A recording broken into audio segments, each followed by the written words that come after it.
Welcome to Alaska Commercial Real Estate Today. I'm your host, Phil, and joining me is my co-host, Alaskan economist and commercial real estate appraiser, Lydia. Hello. Well, great. We have an exciting episode this week. Typically, we do a national trend or news story that has something to do with or affecting the Alaska commercial real estate markets. And then we talk about news from the week that surrounds the Alaskan commercial real estate markets, local news. And from there, we do a question and answer period where we try to do some public education of appraisal concepts or theories or assistance of a user or, in our case, a customer, sometimes audience member who has questions about a particular subject or generalized subject. This week, we're going to depart from that a little bit. We're still going to discuss some appraisal theories and concepts and definitions, but we're going to gloss over, I believe, unless you don't have anything in particular on the national news. No, not this week. Okay, so we're skipping some national news. We don't care what's happening in the lower 48 this week. We care about Alaska because we have some local relevant commercial controversy. And coming to us is a surprise to probably some, but not those who are familiar with real estate. Controversy coming out of Seward, Alaska. Favorite place of a lot of tourists and a lot of Alaskans. Not my favorite place, mostly because there's a lot of tourists there all the time. And as true Alaskans, we try to avoid the crowds. So let's jump right in. I saw and read a news story this week. And again, we knew a little bit of this situation prior to it becoming blown up. But this week, this story coming, let's see here, the Seward Journal on January 25th. And this is a story by Sam McDavid, and I don't know if he's a regular with the Seward Journal or not, but he has a top story that I'd like to read some excerpts from, and then we're going to pick the brain of our local commercial real estate expert so we can fully understand some of the concepts surrounding the controversy happening in Seward once again. The headline to this story is Breeze in Lease Transfer Fails Reconsideration. On Monday, City Council struck down a motion to reconsider a failed Breeze in lease transfer from the current owner, being the seller, and we're going to try to avoid naming names. There's just no reason to. If you are curious about who the names or parties are, you are welcome to use Google or other public information and look these up for yourself.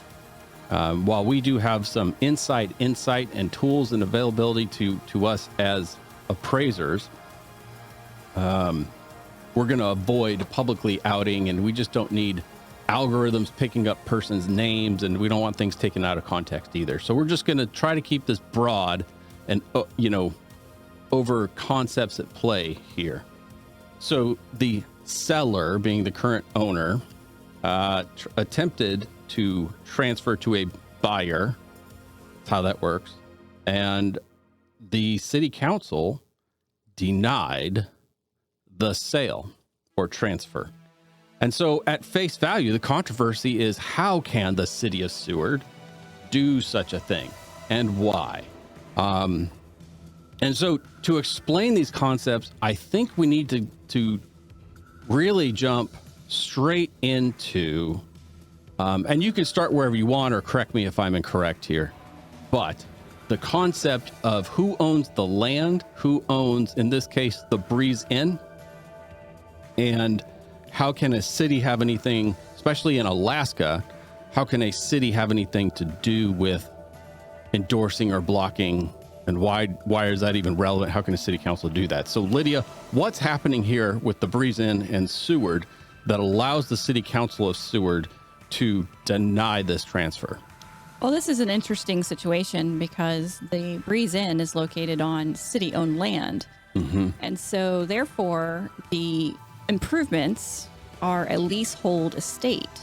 And those improvements are technically in ownership of the tenant, but they are exactly that. They're a tenant.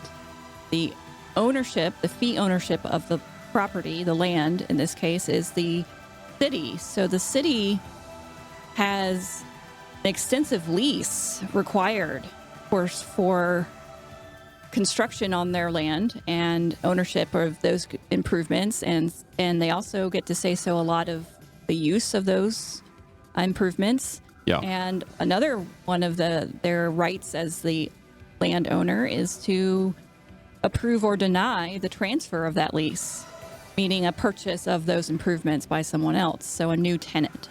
Right. And so we have a copy of the lease for this property. And again, this is public information that you can look up. We are familiar with reviewing these contracts because what's in this contract greatly affects the value of the improvements on the property. And quite honestly, in some cases, when it's not the city or, it doesn't matter who the owner is, it affects the fee simple ownership as well. Because as you give away portions of your rights to someone else in a document or a lease, you're removing some value for a time in your own. And so the leasehold interest in this case can affect the opposite of that in the fee simple ownership as well. And so why don't you give some basic definitions to help our audience here of leasehold, fee simple, like what do these words mean?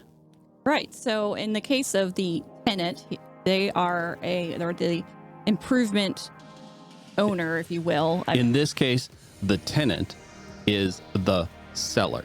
Correct. Not the buyer, because they don't get to be the tenant. That's right. But so yes, in the case of this situation, the seller of the improvements essentially is a leasehold estate. And a leasehold estate is a right held by the lessee to use and occupy real estate for a stated term and under the conditions of the specified lease.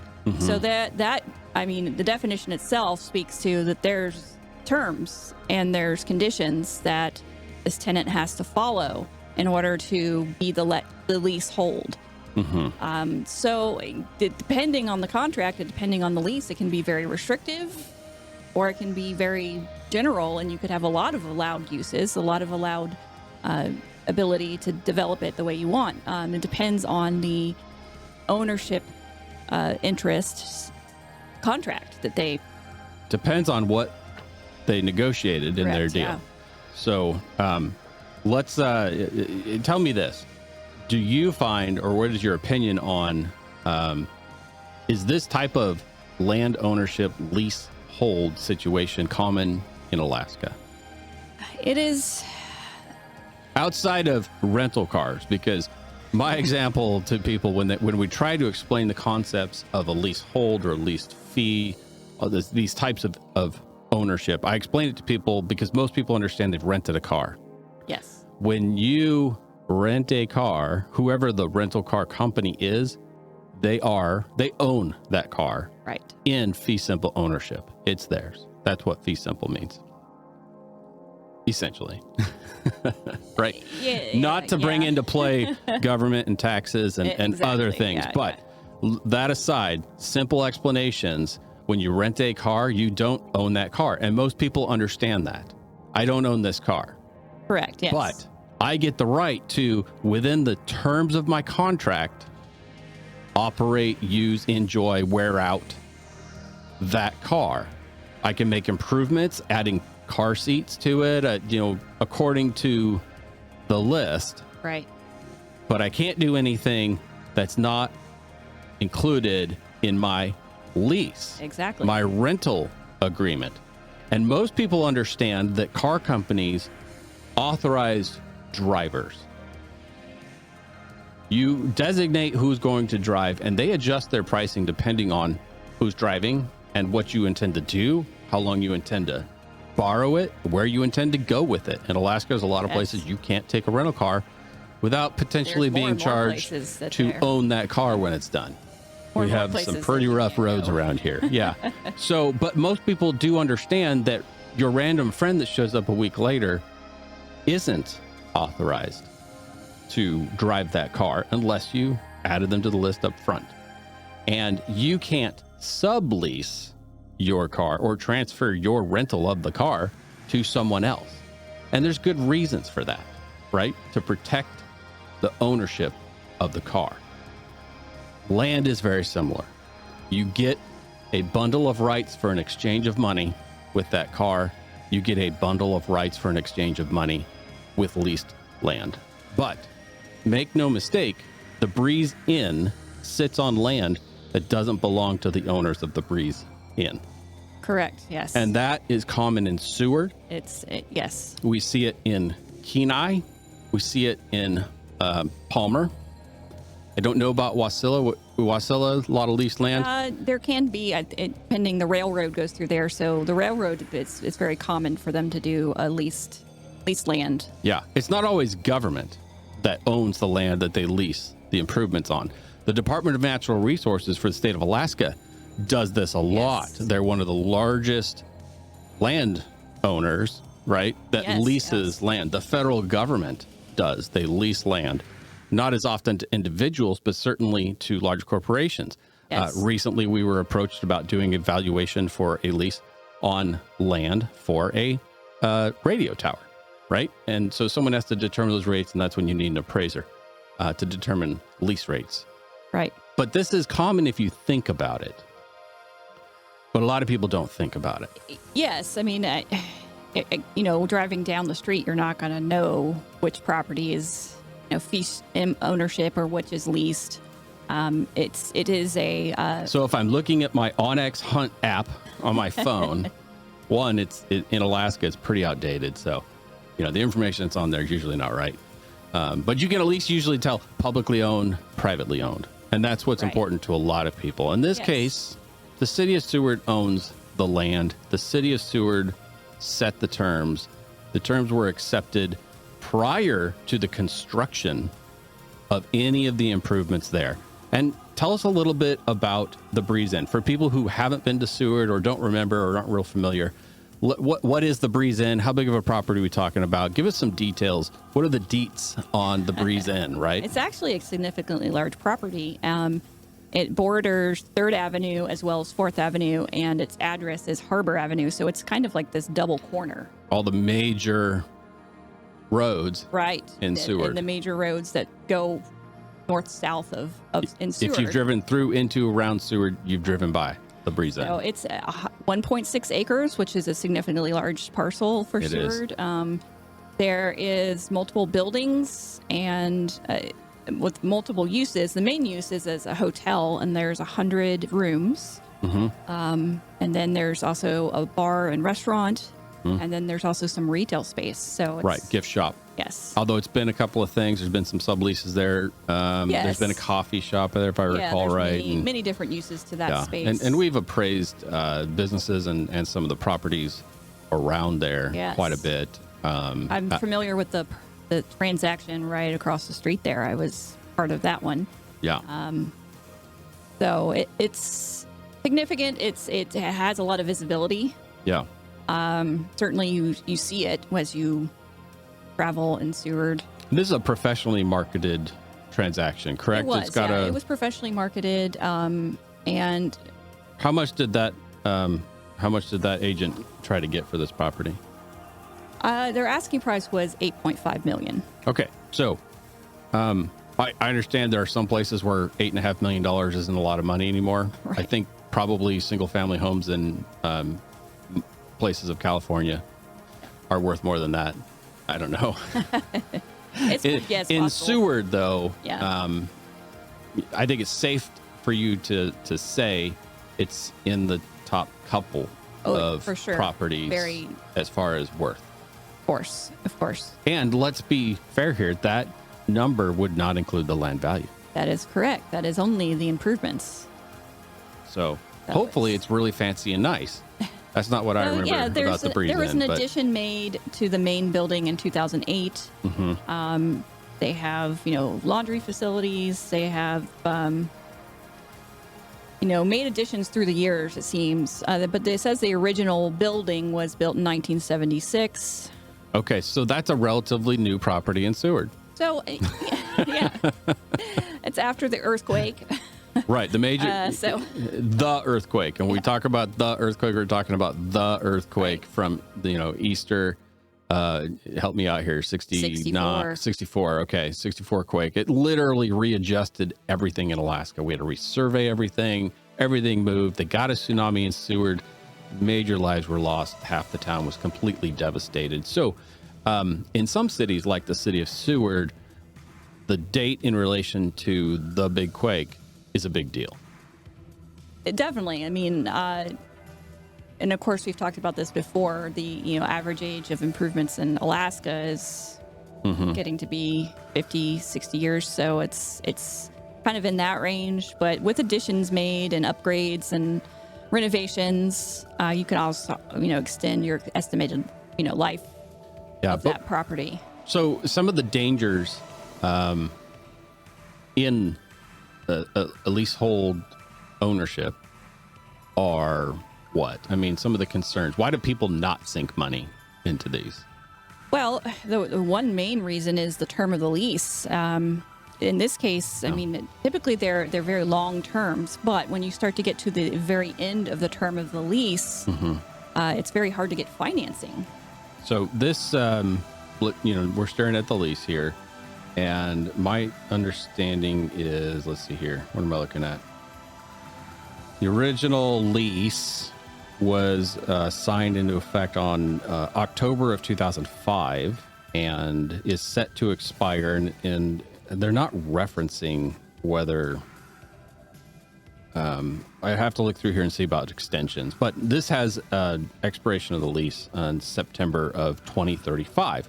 So the remaining term on the existing lease, again, not sure if that includes extensions or not, but we're looking at 13 years, 12 years from now. 12 years, right? Well, I mean, it's September, so 12 and a half years. That's a thing. So, when our company performs a valuation or an appraisal on a property like this, because someone is going to borrow money from a bank or something along those lines, or they just, would like to know what it is worth, or in this case, what to offer. One of the major considerations that we look into is the remaining term. Yes. And renewability of the lease. How likely is it that they're going to get extensions? Because when you no longer hold that lease and have to leave and can no longer be on the land you don't own, you've got a lot of money potentially in these improvements. And when it comes to real estate, how are they moving all those rooms and hotels? And right? I mean, it's if you were going to go to a bank and say, hey, I want to purchase these improvements and I don't own the land. Well, the term of the lease that you have is very important. Very important to that loan, because you can't have a loan that's longer than the term of your lease. That's the key. You typically are not allowed to finance for longer than the term of your lease. So you have to completely pay back that bank before you're kicked off the property. It's also potentially considered much more risky to have a shorter term lease. Absolutely. And this is why a lot of these land leases are 50 years or longer, because they understand that it's very difficult to get financing. Right. And in the aviation world, this has been a hot topic for quite some time when it comes to hangars on airports. Certain cities, sometimes at the direction of FAA, ever-changing FAA regulations, and in the use of federally funded airports. If they take any grant money from the FAA, now they get to tell you what to do. That's how it works, right? So often cities will not renew the ground leases for older hangars, or they will force the current owners to majorly facelift or significantly improve, and sometimes completely replace the improvements on the land. And this was something that came up somewhat recently in the city of Kenai, right, with Main Street Grill, which is also bar, restaurant, and hotel. Yeah. Smaller. Yes. But a prominent location in the city of main Kenai, corner. and they were on city leased land, and ultimately they ended up buying their land from the city and getting out of that restricted lease, because what they kept running up against was the place was falling apart, running down, needed roof, needed whatever. A new buyer came in, and they were, continually forced to make upgrade. But even in the purchase of the land from the city dictated that they add, I believe it was a new roof, and I can't remember, it was some other facelift item. Yes. Before they would agree to sell the land. That is correct. Yes, they had some terms dictated for the transfer or this purchase in this case. In the purchase in this case. And we saw that happen with the bowling alley in the city of Kenai as well. And of course, if you don't know yet, it has completely been torn down and is owned by an out-of-state investor now. So again, lease situations happen. The city of Kenai seems to be trying to get out of some of their leases and transfer ownership into fee simple ownership of the land. We certainly are seeing that with the Department of Natural Resources. A lot of their long-term leased lands, they are encouraging the leaseholders to buy. Yes, fee simple ownership. They're trying to shift, and I think our governor was this part of his mandate or platform, right? Right. His platform was to get more state land into the hands of residents, and part of that is the program that DNR has to allow people to purchase or transfer out of their lease and purchase their land. Which, if I can plug our company, it has at times been a significant portion of our gross revenues.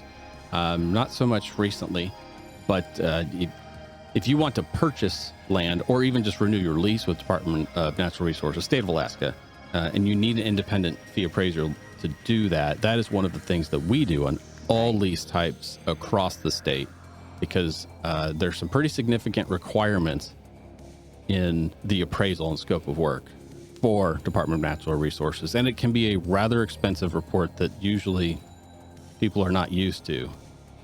Yes, exactly. And then they do have their instructions for the appraiser that you're allowed as the tenant to read and see. And so when an appraiser quotes a fee to you for this appraisal, the scope of work is significant. The scope of work is significant. So there's a lot of sticker shock. Yeah, there is. For the fee. Unfortunately, we do have a lot of people that end up not doing it, because often the lease rates that they hold are so inexpensive. The terms are so favorable. The terms are favorable. That it doesn't make sense in their lifetime to purchase the land. Exactly. It depends, depending on the use and your... But the state of Alaska is your landowner. You are renting from the state of Alaska, and anything that you improve or want to improve or plan or use even has to be pre-authorized, They also do annual inspections of these properties. Well, I don't know if they're complete. I've heard that in the regs they're supposed to, but whether that actually takes place or not, you can in their logs of these leases look up their inspection dates, and they will put in there, what is expected of these tenants, and if you pass or fail, essentially. Well, if you're on the way to the dipnet fishery or some other fishery or hunting grounds, then I'm sure they drove by and wrote it in the log on their way to go recreate on state time.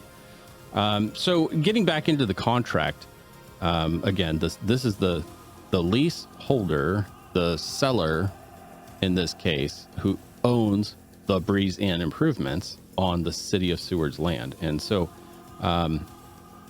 clause or article 3.2 in this lease dictates that the lease is supposed to be determined by appraised fair market value from an MAI designated real estate appraiser. Well, there's the lease adjustments. For adjustments. And so the adjustments happen every 5 years. I think based on that, the timeline, they should have had an adjustment in 2020 to their lease rate. So, and I don't know if they do because typically when they transfer, they rewrite this lease to the new owner once it gets approved, if it gets approved. And typically they do. This is abnormal, which is why we're featuring it here. These transfers, even in some of the most strict environments, like the city of Homer, the city of Seward, the normal thing is to allow this to happen. Of course. The abnormal thing is that they have some improvements or things that they want to see happen, upgrades. Right. What's very rare is an outright denial, which is what we're seeing here. And as we're going to explain, there's some good reasons. So let's see here. Procedures for the rent adjustment talks about, fair market rental value by an MAI appraiser, of which there's about how many MAI appraisers are there in the state right now? 5, I'd say. Active and practicing? There's one on the Kenai Peninsula, and it is you. Right. There are 3 or 4 in Anchorage, and I think 1 in Fairbanks, and that's it. And there's one down in Sitka or... well, that's true. There's the Southeast. There's 1 or 2 in Southeast. Guys. So maybe it's more like 10, but not a lot. Active in practicing, it's that number keeps shifting because, a lot of them are retiring or soon to retire. Yeah. Section 6.2 talks about approving everything. So obviously the landowner gets to determine if they like the design, if they like the use, if they like whatever, and they have the right to go through annually and check it. Now, I don't know if I've marked in there, Article 14 talks about where the city is allowed to approve or deny transfer of the lease. Well, that's important. And it's one of the things that was highlighted on the front page. So the front page is this was entered into public record by a council member. And what happened is the initial hearing took place somewhere back in September. So we saw this thing go pending. We did provide a quote to perform the appraisal to someone. I don't remember who it was, but it wasn't one of our normal clients, and they went with someone else. That's partially because these are very complicated to appraise. Right. It involved improvements, and we also knew there was some controversy with this property, and that obviously adds to the complexity. Whoever appraised this is a good chance of their name being dragged through all these public proceedings, having their appraisal stolen to look online, going to other. I mean, we don't do those things for cheap. So I'm not too surprised that they didn't choose us, even though there was no one else actually located on the Kenai If it actually Peninsula did get appraised, that's we don't know. saying we don't know. So we don't know. Sometimes when there's process that the whoever was financing this very easily could have said, "Well, get approval from the city first." Sure, of course. Before we pay what would have been a over $10,000 appraisal. There's lots of reasons why the appraisal doesn't get ordered. Right. In a lending situation, and this would be a big one. Yeah. It's just interesting. I'm reading the names of the players here, and that's the thing. That's the thing. I recognize this name, and I recognize this entity, and they're pretty well known throughout wherever they own properties for kind of being on the low end of maintenance. And that's one of the things highlighted in here as well, is the lease terms. The owner of the land is very concerned that the improvements be maintained, that the improvements be built properly and to code. Alaska does have building codes, wiring codes, fire and safety codes. We do have codes. They're in our statutes. A lot of people like to say that Alaska doesn't have building codes. It's absolutely not true. There is little enforcement of it, but in cases like this, there can be. And from what I'm seeing in the public record, as I said, going backwards a little bit, they initially applied for this transfer back in September or whatever October, the pending date. The city didn't get to it until January. And we don't know where there's it could have been layers. Lost in the. Well, there's several layers of approval essentially. Okay. So they have to go through the steps of, are their taxes paid? All these things. That's one of the things. Boxes. Yeah. Are you up to date? Again, there's borough. Are you up to date on your sales tax? Which is city and borough. Right. Are you up to date on? I didn't look if you saw whether they have to pay property tax. A lot of times these leases do say that the tenant will pay the property tax on the land as well. So there's property tax involved as well. And those all have to be current for a transfer. And as we said, in many cases, the city will either themselves or hire appropriately an engineer to go walk through the property and check for compliance with health and safety. And health and safety is a big one in Alaska because we have a lot of hospitality that are completely ignoring health and safety. We've seen some absolute nightmares when it comes to short-term rentals, things that we would not even set foot in because the building was falling off the cliff. Right. You set your foot on it and the whole structure started slipping off the cliff. Yeah, very visible indicators of not being structurally sound. Not being structurally sound, never having ever been structurally sound or even built. I'm thinking of the repairs to that local bed and breakfast that I think the sale didn't go through. But when we did the appraisal, we just weren't even comfortable going inside at least two of the buildings. They were so unsound and unsafe. Visibly so. I mean, because some of these where you can go around and see where it's tied into the bluff or tied into that overhang, you could see where there's reason for concern. Oh yeah. And when was the last professional inspection? Those kinds of things. Most of the time, never. Yeah. A lot of times, and sometimes, they did it themselves. Oh, well, and on both of the two that I'm sure we're both thinking of, one out of Homer and one out of Sterling. They're both still very active on the Airbnb, VRBO. I think one person does their own thing, but they all kind of tie in. But essentially, they're still having people stay there. At the one place that was 5 or 6 units, and as we were there, they had people who were moving rooms because of safety issues in the middle of the night. And like, there's some really use at your own risk properties in Alaska. For sure. And landowners, and in both of those cases, they were fee simple ownership, where one was well outside of any city limits and one was within a city limit but kind of tucked away. There's just no oversight, and so they can get away with doing whatever they want. And we're not we're not the building code police. That's not our goal. I do have an engineering background, but I am not a professional licensed engineer. You do have a lot of background in construction and inspection of improvements, but you are not a licensed engineer. Neither one of us are home inspectors. You're an appraiser, and my licensure is in other things. So we're not experts, and it's not fun to be the one to bear the bad news. To be fair, though, it is the appraiser's job to know how these things affect value.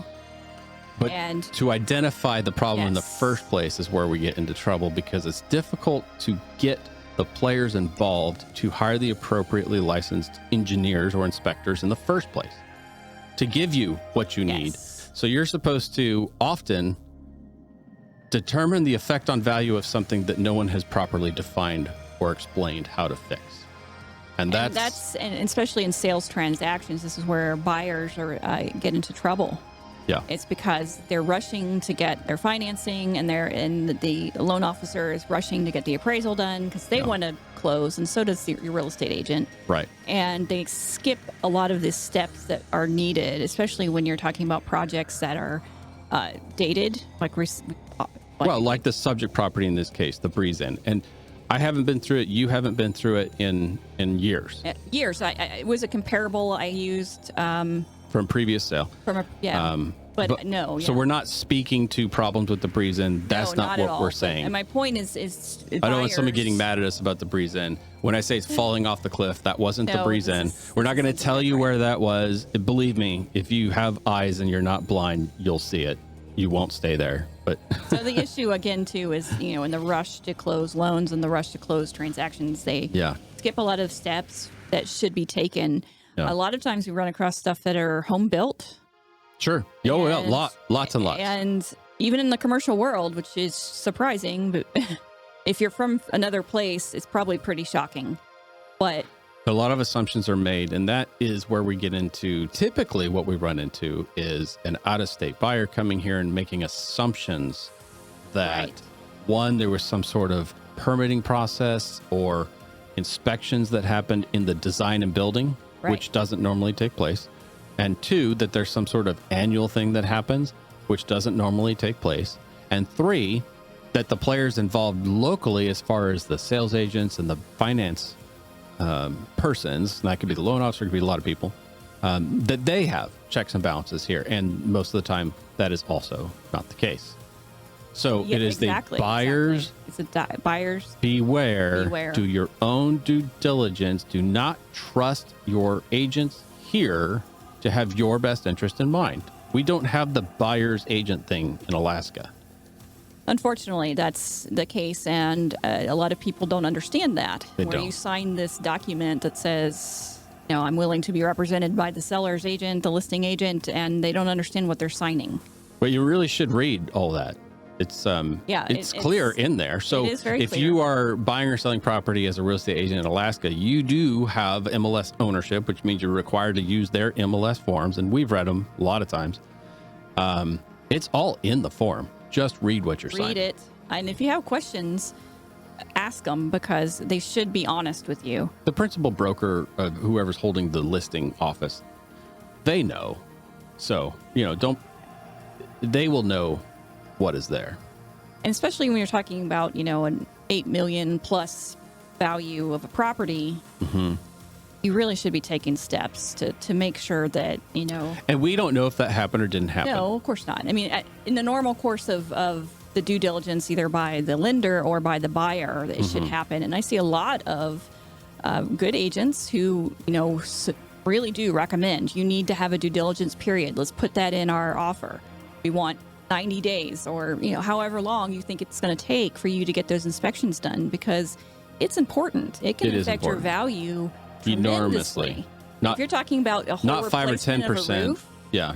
You're talking about, on a $1 million property, it can be $500,000 or, Well, we recently saw the cost estimate on a major building in Alaska or downtown Anchorage. Anchorage, yes. In an office building, which doesn't have the size of footprint that we would have expected to see this sort of a quote, but it was over $1 million to do the roof replacement. To do a roof replacement, and so that's something that is a significant cost. Right, and we're not speaking here or there. Do not misconstrue that there's any sort of endorsement.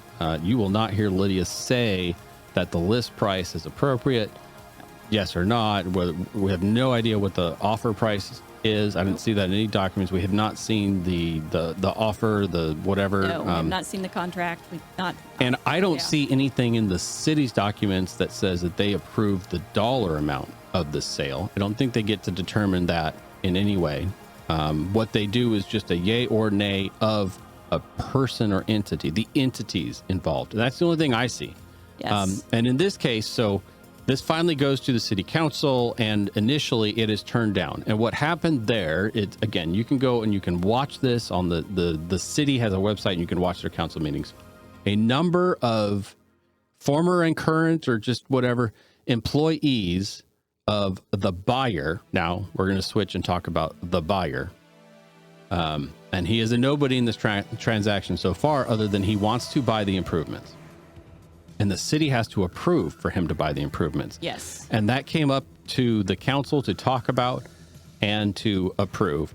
And people came forth in a public testimony time period and spoke against the transfer. Yes. And most of them were employees of this person. The buyer owns multiple other businesses in the city of Seward, some in similar lease situations. And I'm not sure if he has any fee simple out there or not. I think there's some he of them does. Yes, fee simple. I think he does. It's probably the only way he can survive. Because the other thing, or did it come to light? I don't remember. It didn't come to light the first time. Some of the particulars of why they denied it. I'm not sure. Mostly it was on public testimony. Public testimony, and yes. The fact that most of the city council members themselves have experience in knowing this person, the buyer, and for whatever reasons, again, we're not going to speculate to whatever because it wasn't published and they didn't tell us. So we're not going to speculate. They denied the motion. They did. Now that's a big deal because someone was attempting to buy something listed for $8.5 million. Again, don't know what he was going to purchase it for. No. It's been for sale for a significant amount of time. What was the days on market as of that point? As of the date of pending, it was 209 days on the market. And let's not forget that at that point, certainly when it was listed, was one of the hottest markets Alaska has ever seen. And we had people making deals of this size and larger very quickly and very frequently. But this, well, being that this was 2022, we had already started to see the recovery of the tourism industry. We were starting to see Seward especially. Yes, seeing the cruise ships come back. We're seeing travel again, and yes, it's a good time to say, hey, we expect everything just to get better because we're recovering here from the 2020 blip. Yeah, and it definitely was. Timing was good. It was listed in February of last year. Right. And we can't speak to the condition or how well it was marketed. We only saw the multiple listing in our region for that. And I'm sure that's, you can look at the Zillow listing, or I know that our MLS has some public lookup active listings. Oh, yeah. And we're not going to mention the agent involved. Again, if you want to know, you can find this out very easily. So we're not going to throw an agent under the bus. We have no idea if it had anything to do with the agent at all. I have no idea if the buyer is represented by an agent. Again, even if we do know, because that should be in the listing, if this listing agent did their job. Once it goes pending, you're supposed to list both sides. And I don't, is it listed or not? It is. Okay, we're not going to say who it is. The thing is that, all they have to do is make sure that the buyer's aware of this, that this is leased fee, the ownership, which the ownership is lease fee and lease. I have found it incorrect it's usually residential or light quasi-commercial. We say quasi-commercial, low value commercial that first time commercial buyers would get into. And what we honestly see is when a residential sales agent, someone who typically deals in only residential, they mess up the ownership right pretty often. They'll incorrectly list. In this case, I think it was, there is a lot of city property right there near Seward. This is how it works. Yes. And so it was listed, as, this is what it is. And so I don't think that it was anything that the buyer was not aware of, but there is a process. There's a process. And as you were speculating, we don't know that it did go to appraisal. So we don't know that they didn't choose us just because we're expensive. They may have not gone to appraisal at all. Not. We did see that it looked like they timely applied to the City of Seward for this transfer process. They identified the players involved and that they intended to transfer and did the paperwork to conduct these things. And we're not sure why the City of Seward took 4 months to get there. Well, to be honest, I think that actually is a relatively short time for them to get to it. If it for some cities applied in October and then in early January, the City Council had a vote, then it's honestly that's 3 months. I think that's a fair amount of time. So you don't think that's that there's abnormal? Areas of Alaska, not naming the major city that we know of, that would have been longer. Oh, sure. Yeah. Okay. So the first one was turned down, and the buyer and seller, both. So the seller's the current leaseholder. They immediately appealed, claimed that, and again, the speculation, and I'm getting this from the news article. So if I get it wrong, go to the news article. I'm basing what I say right now on what I read in the news article. If they got it wrong, then I'm getting it wrong. What was accused was that the city council was accused of bias for having their own businesses in town that potentially this would compete against, or the buyer is already in competition with these other people who now decide whether he gets to make this purchase or not. There can be that appearance. It's fair from the outside looking in to say, well, that could be a thing. But in this case, one council member, again, I'm not going to name drop, felt significant enough about it that he did the process of doing public records information, which again, you can do, I can do, to look up the information on the buyer, the applicants, other properties held in Seward, just Seward. So I recognize this name. There's properties all over Alaska. I actually think that's been a client of ours. So. And what this council member found aligns with our own experience. The condition of his properties is challenged. I have to word this carefully. There is a history, so we'll say that. This is what we do know. there is a history of non-compliance in the realm of health and safety with some of his other properties. And the city council member who brought a 40-page document outlining specific, just the worst case scenarios of health and safety violations that were so significant that some of his other business had to be closed for the whole season. The city of Seward had to deny his ability to operate that year because the infractions were so egregious that they were afraid of people getting hurt, not small hurt. Right. so safety. So safety issues. A safety issue. And it's not uncommon, especially in an area where we live, for things to come up and stuff to happen. And, as you're ramping up for a season, you find out, especially in seasonal operations, that the winter was harder than we thought, or we had a, 7.2 earthquake that year. That's happened quite a bit.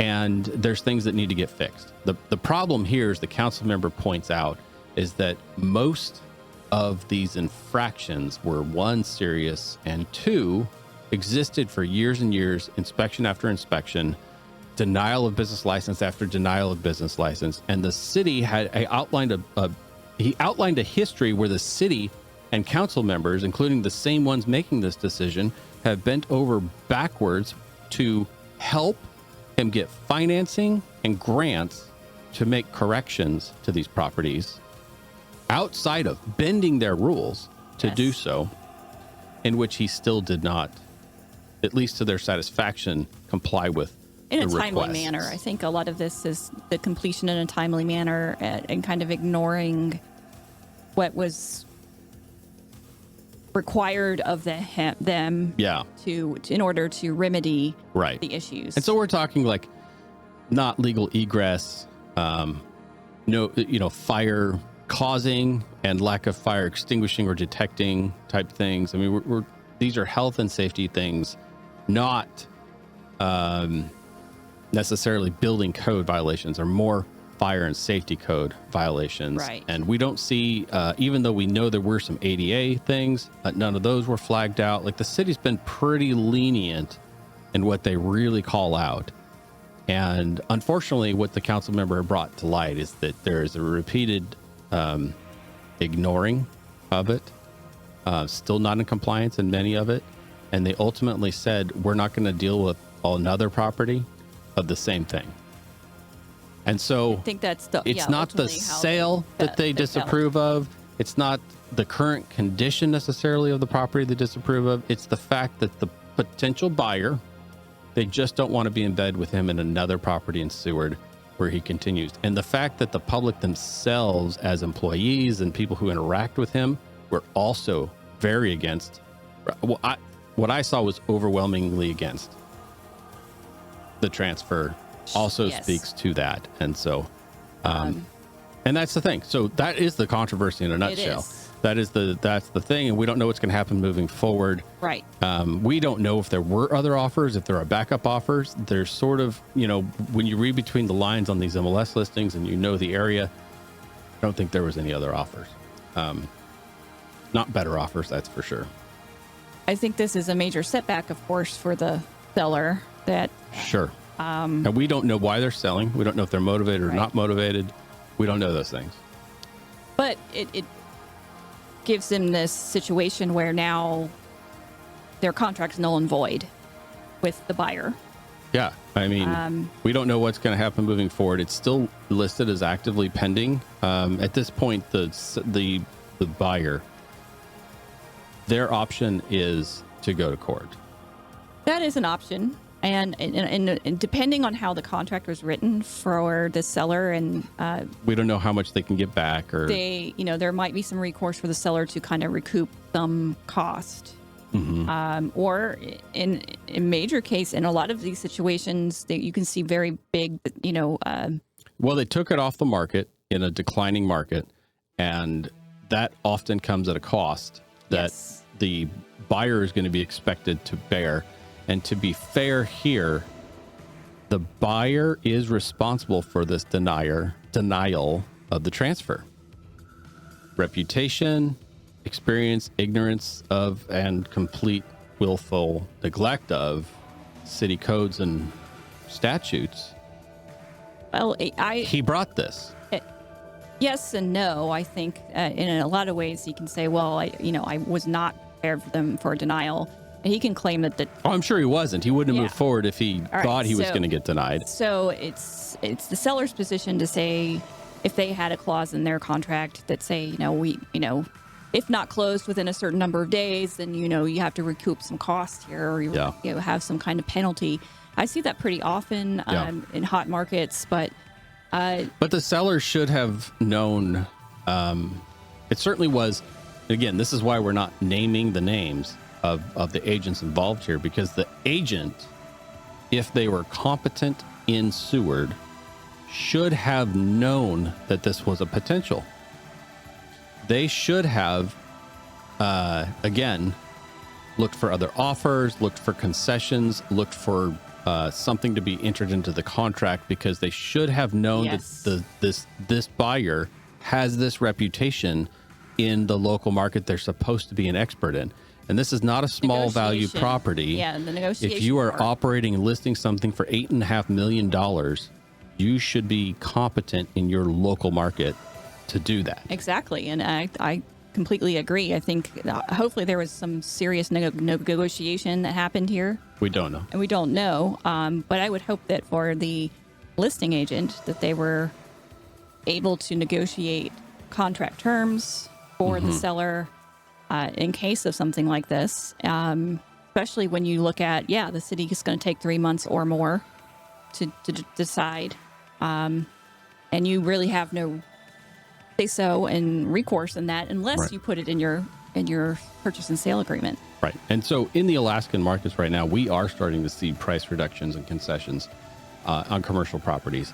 And this is a situation where, even if the assumption was that it was a correct list price back when it took place, we're coming up on 1 year since the original list date. And if it didn't sell in that hot market, and we have no idea what this purchase was, potential purchase, pending purchase was, we're looking at probably a price reduction here. And it's so possible. Again, and this is what the city council is concerned about in their, in their image. And as business holders, nobody wants to see property values go down, and nobody wants to see, the word precedent was thrown around a lot in the article and in the public things. And the council member who he obviously keyed on that and said precedent. I don't think this is a precedent. I don't think this is a precedent case, in my opinion. I think this should happen in more communities. We need to church up some of the slum owners, slum tenants that are not following our statutes and codes. I think in this case, there was a very well-documented history of the city itself having a relationship with this. When you read that buyer. document that the council member brought, it's a lot of violations time after time after time. And it's some of those violations are 6 and 7 years old of being told every year and being fined, and he's still just not doing it. And it wasn't stuff like replace your whole roof. It was like update the fire extinguishers, replace the windows, like move these things that block egress of the customers. I think that in this case, there's many city employees that had dealings with this individual and his businesses. And it sounds like... I think you're not noticing the name on here. If you remember that name, you would also... I didn't notice until we hit record the name involved here. And now that I do, Okay. Well, and that's the thing, I think... He has a reputation outside of Seward. Kudos to the council member. I agree. Hold your ground. Because the council members have an obligation to maintain the value and safety and integrity. The word I was looking for is reputation of the city. And in this case, the City of Seward. And the City of Seward is an 85 to 90% tourist-based economy. Their reputation in the hospitality arena is vital. It is. And the City of Seward should not, and again, council members are supposed to act in the best interest of the city that they represent or entity that they represent. And I think they did a good job. I'm actually curious who voted yes at this point. Yeah. I'm kind of curious who, after looking at all this, having watched the second council, and listened to read the 30-page document that brought forth, and now that I know the entity and some of the other businesses, that he has ownership in, who said yes to this? This should have been a unanimous vote. So I still think I think there's feeling bad for the seller. Yeah, in this case, the seller is wanting to see them get their money, and they're missing out on this transaction happening. Assumed for multiple millions. We don't know what it is, but it's definitely millions. A year since listing, so it's a long time. And it's because Seward is a small town. I'm sure it was a pretty heated meeting. The council members did a good job, and this one in particular, who said, "Look, I'm going to do due diligence here, and I'm going to get the public records." Well, I think what he did is he knew these things. He knew of these things, whether he had personal knowledge or not. And what he did was, rather than speculate through personal knowledge or hearsay, he went with what he could find out and put in paper, in writing. He went by this buyer's own actions and for 90% inactions, willful inactions, and presented those for the public to see, which we don't see very often. A lot of times what happens in these controversial cases, especially in City of Kenai, is they just go behind closed doors and stop doing public airing. So then they just make the decisions in the dark, right? Because it's easier to not get sued. And in this case, I'm pretty sure that the city is going to get sued. It's quite possible, yes. Instances where money is lost, especially. Yeah, I think the city's going to get sued here. I hope they hold the ground. I hope they are really, crossing their T's at this point. If they have counsel, hopefully the council's already getting to work. Yeah, I definitely. I mean, this the city attorney is probably very busy right now. Let's hope so. Let's hope that city attorney understands what's happening here. We don't always see that. We can't speak to Seward. Seward is completely different. Again, we do some work in Seward. It's not our primary area, despite the fact that we're here. It's so close to Anchorage that it is. Yes, it's one of those things that there are a lot of people that are from Seward that live in Anchorage, and they want to go back to their hometown to do work, and that's fine, because I'm not trying to compete against somebody who's trying to do hometown work. Right. Seward is its own microcosm economy, atmosphere, and if you've never been there, it's very interesting. I mean, it's a town that was founded by the railroad in Alaska. It's one of our first ports in Alaska. It's when you look back, it's all the surveying around downtown, and we've done a number of businesses there. We've seen a bunch of the surveys, and we've done stuff. They're hand-drawn railroad surveyors from like 1919 and 1920, decades before statehood. It's just a very interesting place. It is. There's a lot of history there. So I'm glad that the city made this decision. I hope that they stand firm on the correct decision they've made. And I hope that this either spurs this buyer to either fix up all the properties that he owns in the area or get out of the area. And I think a lot of people kind of are approaching that. For Alaska to move forward, we need some of these historically run down, poorly maintained structures to either get fixed or go away. They're holding back commercial development. They're holding back tourism. And in some cases, that they're really hurting our reputation around the state. Again, I don't know if this guy's a lifelong Alaskan or what. I don't think he's from the area. He owns things in other areas. He, she, it's a group. And most of the time when we see a property that has the sorts of things we're describing, they're often a type of ownership that is just not what you would think it is.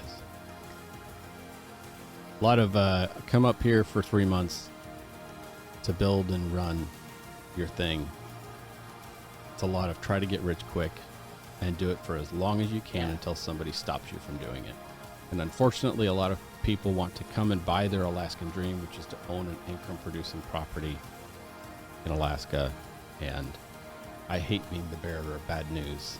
I don't know how many times we've had to take pictures of our foot going through a boardwalk or something falling into the ocean to send to financial institutions and say, can you please send an engineer out here? I'll help you out. I can put my hand through the joist. You know, here's the whole thing crumbling and falling apart. Here's where it's sagging and leaning at a 30-degree angle into the ocean.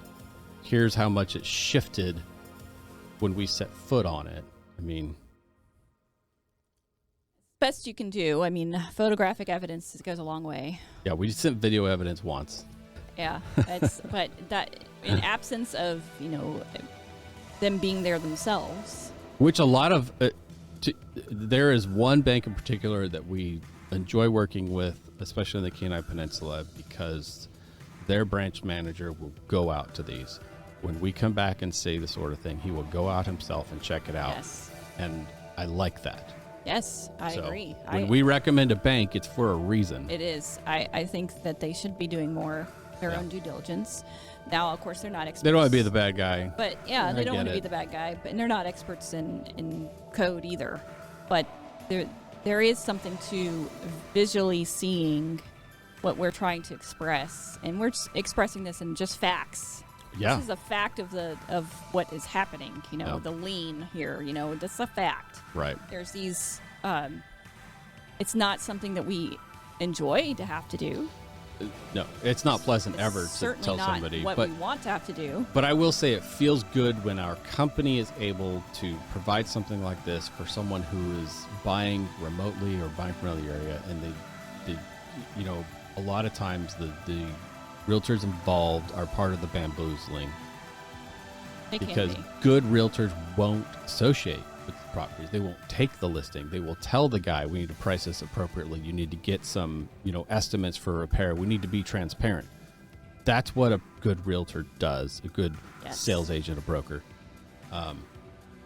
So the ones that are involved in trying to dupe buyers are the unscrupulous. Those are the ones we steer people away from. So again, if you want to be a part of helping people buy and sell real estate in Alaska, be one of the good ones. Be transparent, do your due diligence, represent your customers well, or you may get called out. Yeah. So, is there anything else we're missing in this? I mean, that is the nuts and bolts of it. This is an active, happening and unfolding controversy in the small town of Seward, Alaska. It is, I don't believe, setting precedent, but it is certainly making its way across the news stories and across the Alaska, and there are people watching. I know people in Kenai are watching closely. This is a very duplicated concept in Kenai, and there's similar problems in the city of Kenai as well. There's a lot of changeover in city officials and employees in the city of Kenai. So, you know, the old players will try the old tricks with the new guys. That happens quite a bit. So if you know of something like this going on and you would like us to look a little bit deeper, again, we have to be careful about how deep we go or whatever here. You certainly can always hire an appraiser to do some of these concepts for you. We are really good at doing research and figuring stuff out. And, you know, we can quote these statutes and these building codes to you. Highest and best use. Yeah. It's something that, you know, you have a property, want to know what's the best thing to build. That's highest and best use. That is what an appraiser does. That's what an appraiser does. Hey. Yeah. You have a use that you want to build. You want to, hey, I have this great idea for this unique thing, but I don't have a location. Where should I build it? That's a great idea. Ask an appraiser. Yep. Well, we did that. Yeah. There's a really, I think we should throw them the bone. Can we say them by name? There's a really cool property out Chena Hot Springs Road. I don't know. I hope they're up and running this year. Okay. So I'm not sure. But I suppose we could check on that before we name drop him. But use, great, you know, new to the commercial atmosphere, not necessarily new to construction. I think he had a background in construction. Hard work, been saving up his money as a family, a small family, young family, and they had an idea that was not too far outside of the box. It was well within the realm of a need.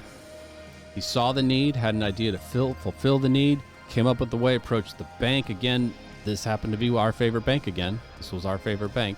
And they knew that they could get us to go out to the middle of nowhere to do it, because we enjoy doing that. We'd go out. It was a good experience because he asked questions, and I think that's the best way for. It's fun to do a walk and talk, educate. I like doing that in the aircraft world as well.